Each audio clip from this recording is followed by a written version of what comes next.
Hi, I'm Jaya, And I'm Venk. and this is the Reality Hate. Hey guys. I Oh. would like to start us off by saying our show is magnificent. And if you like it as much as you should click the like button and smash the subscribe button. Because we're really amazing. We're covering some pretty interesting topics, Jaya, today. Yes, we're In the form of finishing off the We're Real finishing Housewives. off the Real Housewives of New Jersey reunion part 2, which is the end of the reunion and perhaps the end of the show. And then we're going to move straight into the Real Housewives of New York. So much So, better. my darling, shall we get to it? Let's do it. Let's do it. Recap. So, at the top of the episode, we start out with Jackie basically telling Jennifer that she needs to be careful because what she's saying about Jackie's relationship and the rumor and backing Teresa up, there are rumors about Jennifer and her husband. And I remember that in past seasons. There were rumors about Jennifer and her husband. So he was always sleeping in the pool house or something. It's like a regular one sleeping on the couch, but they have a pool house. That's right. Does that even say? A little interesting factoid about Jackie, besides her having breakdown here, she's also dear friends with the OC's Kelly Dodd. Ugh. Birds of a feather flock together. That local cabbage makes me think Jackie might be problematic. Yeah, so that all happens. And then Jennifer makes a comment about how her kids saw her drunk on television and how they laughed and they weren't affected by it and how, they don't actually think that she acts that way. And it's like, well, but she does. And the fact that your kids saw that, I mean, they're also young kids. Like, you're telling me you don't act like that, so you choose to act like that on television. Right? Okay. Girl, well, she also doesn't consider herself a sloppy drunk. She considers herself just letting loose. To her, a sloppy drunk is going home and sleeping with other men. Okay, that's an interesting definition of what a sloppy drunk is. I know. I would describe her as useless, darling. Well, one of my other favorite things that we didn't touch on is at the past episode when she had the tea party, Teresa comes in and she's like, do you think I should have wine out? And she's like, well, yeah, I'll drink it if you have it. And she's like, well, I don't know. I'm just not a big drinker. Teresa's like, what? Like totally confused by Jennifer's comment. No, Teresa. No, Jennifer, you're a big drinker. Like we've seen you fall on the floor and you threw up in the Ferrari. You've made a point for, to all of us. We know you have a Ferrari and you threw up in it because you were too drunk. You couldn't just say car. I just want you to live in your throne chair world and go away. In your Taj Mahal full of throne chairs.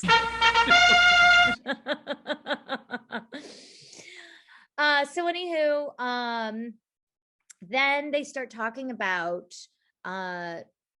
sexual harassment and Margaret's book and how Jennifer was so insensitive to Margaret and being so vulnerable and kind of revealing that story, which is very hard for her. And Jennifer is defending herself in an ignorant way, but I think finally sees why she was wrong. But then Jackie says, like, I had an experience of being sexually harassed at work and here's what happened. And Teresa rolls her eyes and basically slut shames her. Yeah. And then she says, what does she say? What does she say, Jan? And then she says, so after she said, like, you let a man treat you that way, like, oh, please, whatever. And they're like, well, have you ever had an experience like that? And she's like, no, I would never let a man treat me that way. And it's like, Teresa, you were married to Joe Giudice. We saw him call you a fucking bitch and like Also the verbally abuse you on television.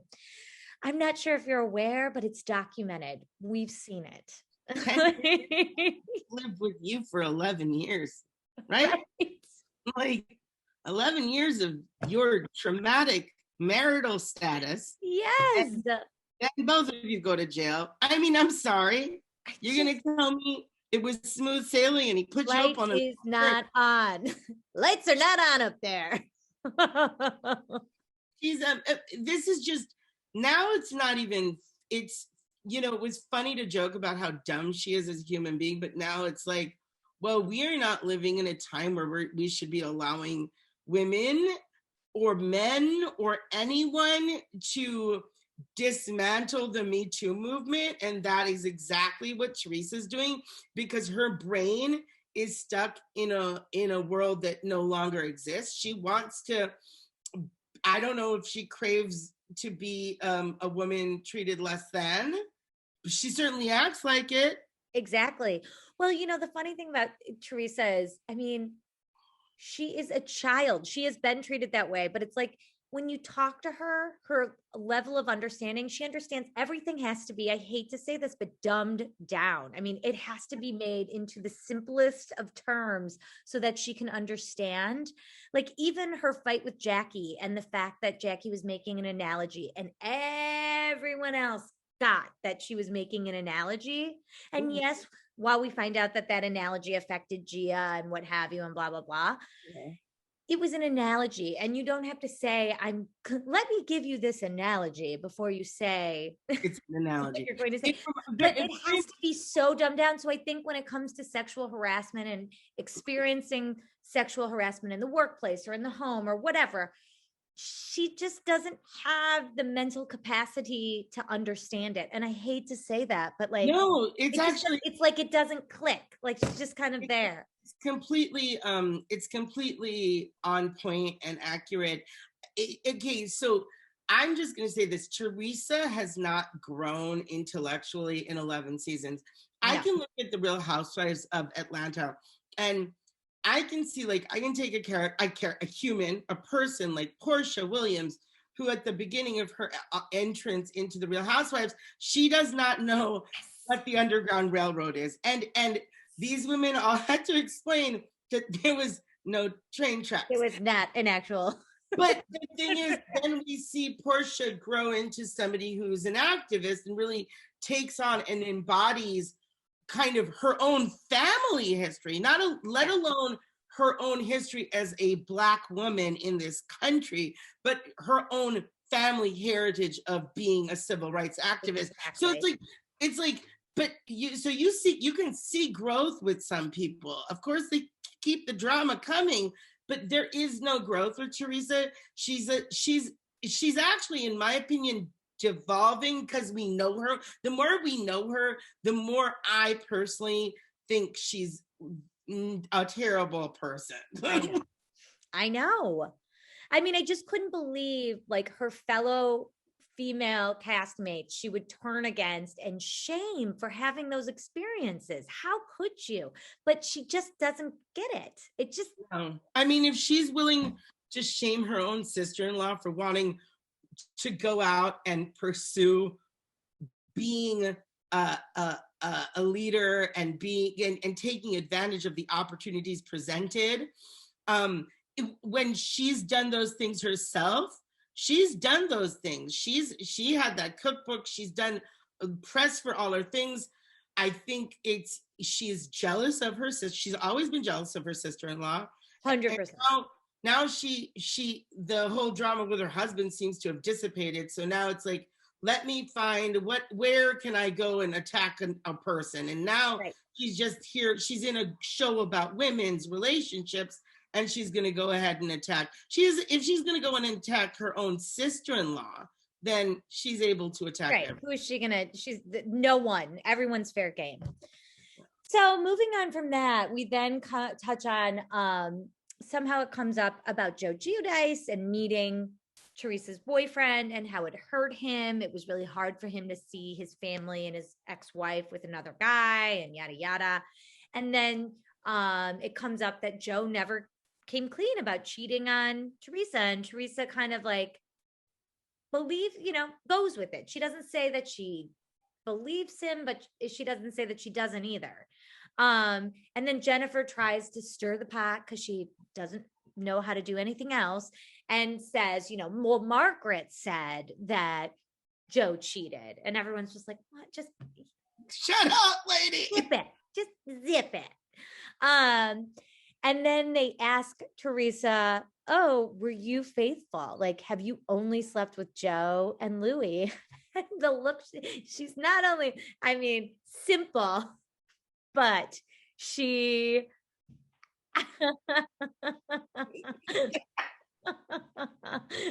sorry about that, guys. She is a child and her child likes to travel. That's right. But she basically looks at Andy Cohen and she's like, but wait, can we reenact this? Yeah. I'm going to ask you. Okay. Hi, Jaya. Hi. Hi. Have you slept with anybody else besides your ex-husband and your current boyfriend? No. Lies. No. The results are in. No. Lies. No. Yeah, those are yes. lies. Yes, you have. We know you have. You have. So yeah. So all of that happens. Teresa basically lies about the fact that she's slept with other men. And then we move quickly on to Dolores and her relationship with David. And she thinks, they discuss the relationship and the fact that like he's been married before and she just doesn't think he wants to get married. But she says that she is redoing her house to kind of stick it to him and show him like, I'm not going to move in with you. I'm going to redo my house and make it my sanctuary. I like it. I always like Dolores. I like Dolores. And it's, and when it comes to that relationship, I'm kind of just like, leave it be. She's happy, leave her alone. We don't have to make that a thing. Yeah. Like I said. There's nothing to make there. There just isn't. He's delivering babies. Yeah, right. If there was a show where Margaret and Dolores just interview people, I'd enjoy it. I think they're too kind to be in this situation. Like I like them as human beings. I see them as people that could go around and talk to people and be positive role models. I just love that you're like, you don't belong here. They don't. Like I like them. They don't. I like them too.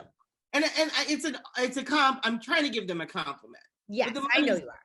And the money's good, but like the show is terrible. So what else do we learn?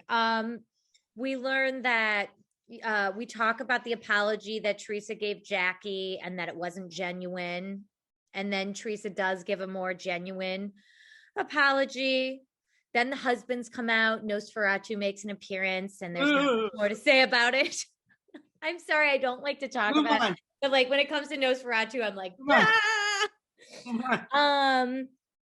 and then we go on to, it basically ends with the fact, with the fight between Jackie and Teresa, and the fact that like Teresa spread the rumor. And so at one point, Jennifer says, wow, Teresa said that Danielle Staub said that Margaret started the rumor. And everyone's like, give me a break. This is the most ridiculous thing in the world, and Jennifer and Teresa are like, wow, Danielle Staub said it, whatever. And Dolores is finally like, you two are idiots if you believe this. Like, she lies about everything. Like, and this also, is ridiculous. Wait, so Teresa picks and chooses when she's going to utilize Danielle Staub. It's like, I know. Oh gosh. Again. Okay. Are we wrapping up? And then Teresa also says that she was talking about the rumor at at the birthday party because she was trying to help Jackie. No, you weren't trying to help Jackie. Like you were spreading, you told everyone but Jackie. And she's like, well, I'm not going to tell you at your party. Okay, well, like, don't bring it up. Don't tell anybody. How about that one? And so it just like has to be, like I said, like Jackie just keeps having to dumb it down. Like, do you remember when Kim G was spreading the rumor about your relationship with Joe and how you lost it at that fashion show? And like, it's like doesn't click. And then eventually she gets it. Yeah. Eventually it clicks and she feels sorry and, wants to make amends. Right. So then it ends because there's nothing else to talk about. Well, her Teresa's clout chasing boyfriend comes out with some pineapples. Does they get the pineapples and out comes Louis straight off the boardwalk because he can't wait to be on TV on the Real Housewives of Beverly Hills, New York, no, New Jersey. We're looking forward so much to cover New York and Beverly Hills that literally this is painful. Yeah. But literally straight out of Night at the Roxbury. What is love? Baby, don't hurt me. I mean, like, seriously. Oh my God. Like, you know what? Oh my God. You jumped out of the 90s, off the New Jersey boardwalk, and into the Real Housewives of New Jersey reunion. Hello. I mean, that's great skill that you could put on a resume because you're gonna need a resume. This show is coming to an end. This is the 11th season. There was only a 2-part reunion because the show was so dramatically boring, ghastly, terrifying, horrifying situation. And now we can woosah New Jersey out of our system and get to the Real Housewives of New York. Yes, the Real Housewives of New York. It was so good. And we're only in episode 3? I mean, these ladies are bringing it.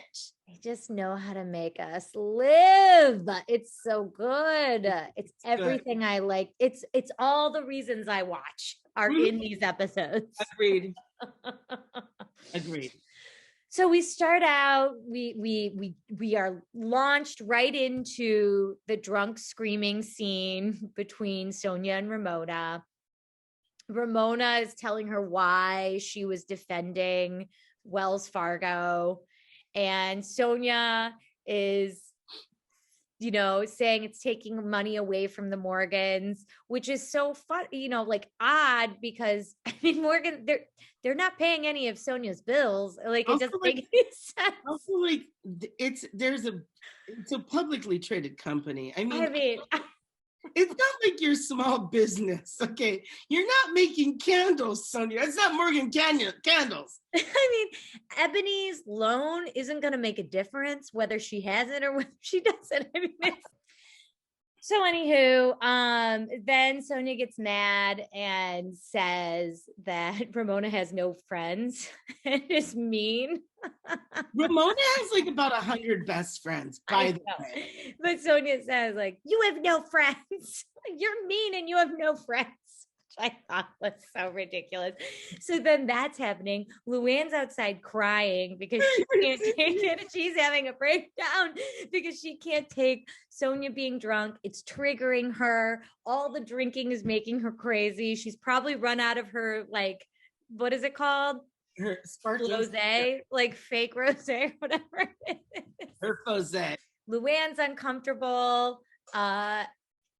Sonia just keeps getting drunker and drunker. She's a mess. I mean, she is just, it's like painful to watch.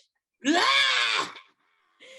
it's all, it's so sad because we know it's all stemming from her divorce. She's not over her divorce, which is it's only been 50,000 years. And also, but I think I think the pandemic really hurt her. I mean, the deal with Century 21 was a huge deal. Yes. And I want to say, like, I really, Sonia has tried and tried and tried and tried and tried. And we understand trying and trying and trying and failing and trying and failing and trying. We live in Los Angeles. Like, we know this. So I could relate to Sonia's journey to feeling like she was surrounded by people that had an attachment to something they owned, and that she was trying to find her footing throughout. And she wasn't like Bethany in the fact that, I'll give Bethany her flowers when she deserves it. Bethany is a businesswoman to the core, a business person to the core, rather. And she really knows how to go after what she wants, and not everybody's built like that, but that doesn't mean that you can't flourish and be successful. Finally, Sonia found something that she was good at. Her clothes, in my opinion, her clothes were gorgeous. Like, they were beautiful. There were some good pieces. There really were.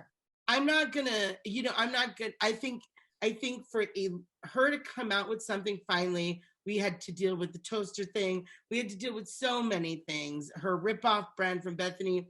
And then for her to finally have this opportunity presented and have it taken away, I can completely understand why she's going towards this negative emotional, state of mind. Right. I care about you, Sonia. We care about you, Sonia. Care about you. So then, Ebony and Leah kind of discuss their families. They have phone conversations with their families about their grandparents and how they're doing, and it's all kind of very sad. And then we quickly move on to the next morning of Ramona and Sonia discussing the night before, and Sonia's just kind of like, I'm going through all this, and it's sending money away from the Morgans. Don't touch the Morgan papers. And then we quickly move on to Ramona's day. It's her day to kind of like plan the theme, and the theme is breakfast at Tiffany's. And so she's setting it up, and she just thinks she's done this beautiful job and what have you. And then Luann comes in the room, and they're talking about Sonia and what she's going through, and Leah sort of walks in, and Ramona's like, can I have 5 minutes? We're talking about something private. Can we have 5 minutes? And Leah gets so offended, which I see both sides. She's talking honestly, if somebody's like, can I have 5 seconds? I would just be like, whatever, and I'd walk away. Like, Leah, I think Leah was triggered. Leah was obviously triggered from prior interaction. Exactly. Like, I didn't think that was a thing to get blown up about, but I think Ramona has been so rude to her, and then the experience at the winery the day before, I think she just had enough. Had enough. And then she goes over to the coordinator, and she's like, how do you work with her? She's awful. The coordinator's like, I love you, Leah. So we know they don't like working with Ramona. Well, from everything that you hear about Ramona in how she behaves, whether it's in LA at a restaurant, or it's in New York at a restaurant, or it's in the Hamptons, everything that you hear in the news about her behavior is just that of an entitled, Mar-a-Lago hopping, rude, right, kind of classless woman with money. Right. She fits into Boca. Right. It's appalling. She fits right in. She fits right in. So then Ramona, like Ebony comes in, and Ramona's being nice to Ebony, and Leah is so offended and calls Ramona a fucking bitch. Thank God somebody called her. And she just gets so upset, and she's saying Ramona's being phony and what have you. So then Ramona kind of like confides in Luann, and she's like, I was talking to you about something private. And then Leah blew up, and Luann kind of agrees with Ramona, which I do too, and she's like, she just needs to here's the Countess saying she needs to pick up on social cues. Don't kick policemen. That's right. Don't get drunk and go into the wrong hotel room. Money can't buy you glass. So then we meet Garth. Finally. I gotta say, Garth, new man. I think Garth is handsome. He's not my type, but I see. And I also think I'm going to say this because Ramona said this, and I agree with Ramona. You know, I often don't, but Ramona is really happy. I think this is weird that, like, Ramona is so happy for Luann, and I feel like it's very earnest. Like, you know how I feel about Ramona, but I'm going to also, you know, when she is doing a good thing, a decent thing, I'm going to say she's doing a good, decent thing. The way she reacted to how Lou just lights up was so like a true friend would, and Ramona is a good friend to Luann, and Luann totally lights up and is like, just you can feel like every part of her like wall has had for many years, whether it's I need to put this image out as the countess, or I need to like make all these things she's had to build. She kind of like, they dissipated when she was surrounded by this guy. She never acted like that when she was with the Count. No. So I'm happy for Luann, and I think he's a very individual in her life. Yes, I am too. But the thing about Luann is, okay, Sonia's going through something. She is harping on Garth, and I do see a little bit, maybe there is some jealousy there, but Luann doesn't hesitate to say people are jealous of her. She just loves to say that. She's been saying that for decades. I mean, she says that Sonia is jealous of her, and she's like, well, you know, I mean, I have Garth and, you know, my cabaret career, and I'm sure she's very envious of that. I just can't, the cabaret career. Cabaret career. I'm like, you know what? I think my cousin actually saw her live. My cousin Madeline saw. What did she say about it? You don't know? I think she had like the best time. I'm sure it's good. Yeah, I think she loved it. I mean, I gotta say, I went to a few years ago when Bravo brought all the housewives to LA. I went to that with a few of our friends, and it was hysterical. I mean, I can only. We had good seats, and it was up, but you could see all of the housewives in action, and it was hilarious. I can only imagine. And so, you know, that's all happening. Leah decides to take a vow of silence that doesn't last very long, but for a little bit. And Ramona's like having a hard time understanding that she's taking a vow of silence. Like, what does she say? Does she have laryngitis or something? She laryngitis. I gotta say something. Leah, you're on a television show. It ain't like a what did they call those old black and whites a talkie? It is silent film. A silent. This is a talkie. This is a talkie. No, okay. You can't take a vow of silence. They have you recorded. Cue cards. Yeah, but so Ramona can't understand, and she's like, what does she have, laryngitis? Isn't that what she says? Laryngitis? Or she basically mispronounces laryngitis, which kills me. I mean, Ramona and Teresa could start a school. Seriously, we need a dictionary.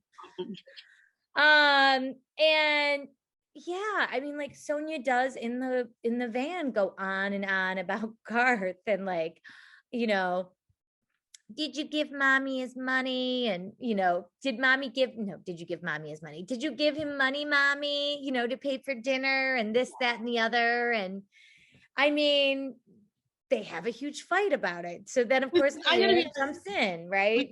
With all the digs that Sonia did do, like, I would also I would like have the claws come out, because I'm just like, because, you know, when somebody's attacking you, you're not at the beginning, you're not thinking about their pain. You're thinking about being attacked and being defensive. I'm not like, I know, but I'm just, no. I get it and I don't, because at the same time, then Luann makes the comment of like, you're only good for a one night stand. Yeah, no. That was, and your brain isn't right. And this, that, and the other. It's like, excuse me, Luann, have you seen yourself these past seasons? We're only 3 episodes in.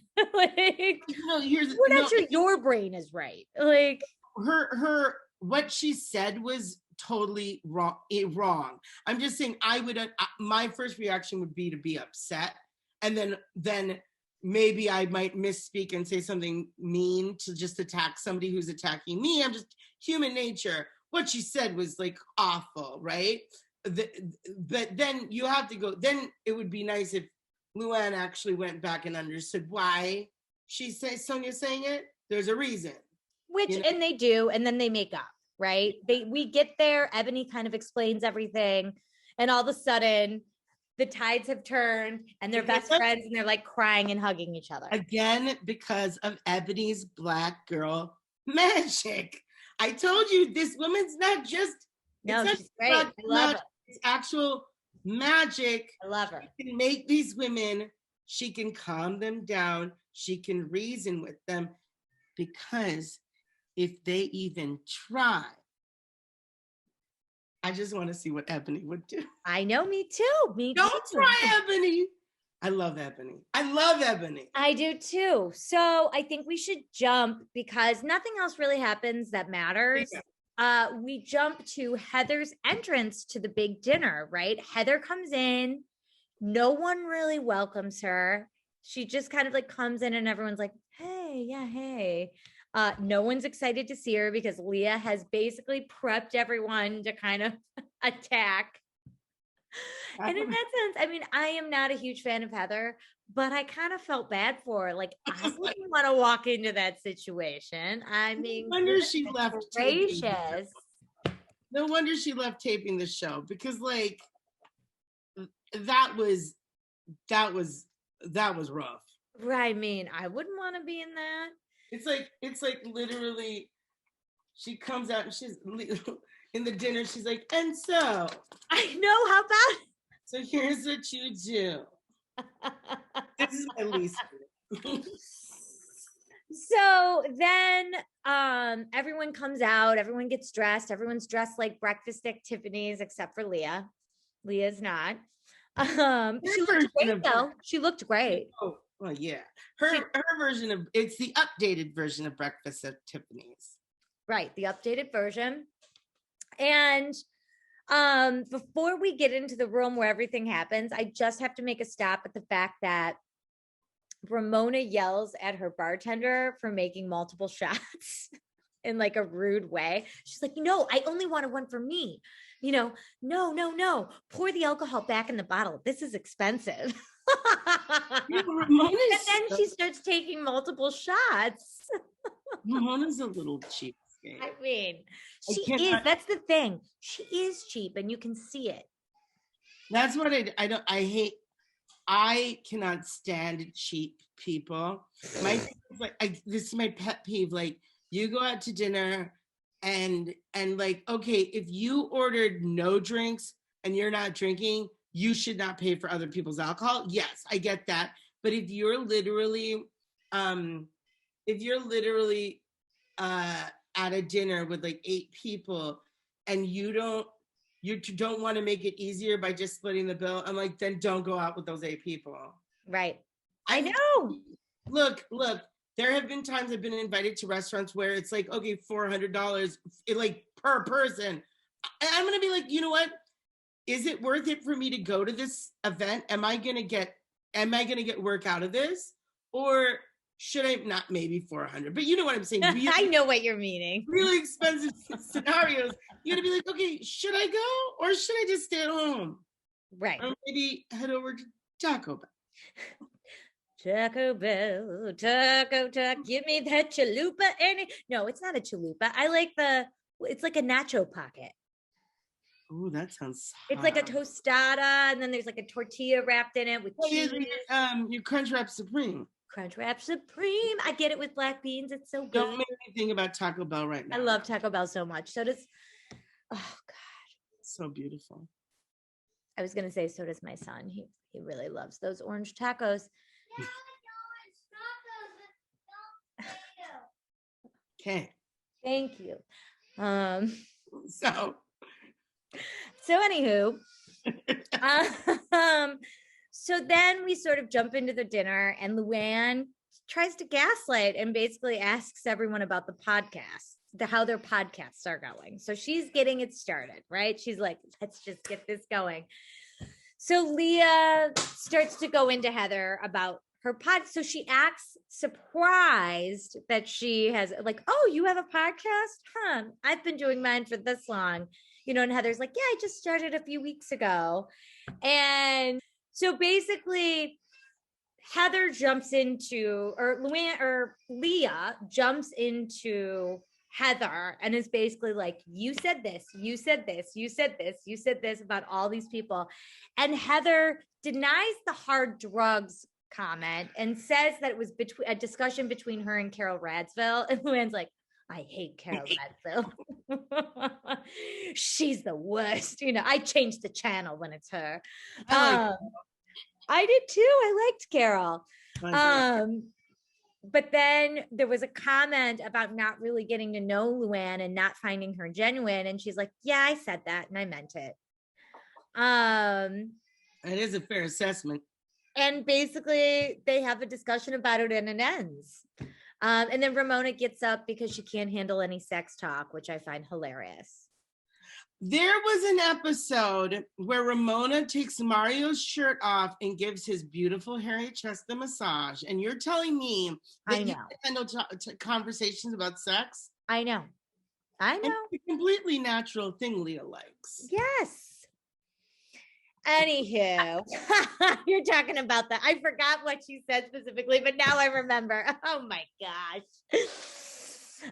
Nothing. It's a kiss from the heart. A kiss from the heart. Anywho, so that's the end of it, and I can't wait till next week. I cannot wait till next week, and I think right now it's time for Taglines. So both of our taglines are from our friend Aaron Shirley, because he gave us so many wonderful lines. We're going to reveal a few every week. They're so great. But we still need your taglines. Please email us your taglines to realityhatef@gmail.com. That's REALITYHATEF@gmail.com. Also, I am still single. I said I'd take you to Red Robin, Red Lobster. We go to the OG, Olive Garden. I don't mind if you want to go get some baby back ribs. We go to Chili's, Outback Steakhouse. There's Taco Bell. We could have but at Outback Steakhouse, we could have a blooming onion, and then I'll make your onion bloom. Oh, whoa, kiss from the heart. Kiss from the heart. Back to Aaron Shirley. Thank you, Aaron Shirley. So send us your taglines, and we are moving on. Here we go. Venk. And my tagline is, I won't touch the Morgan letters because everything I touch turns to gold.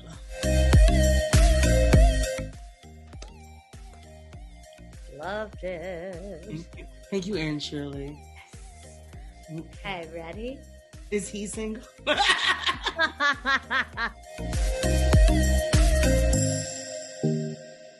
They say well-behaved women rarely make history. So get ready for her story.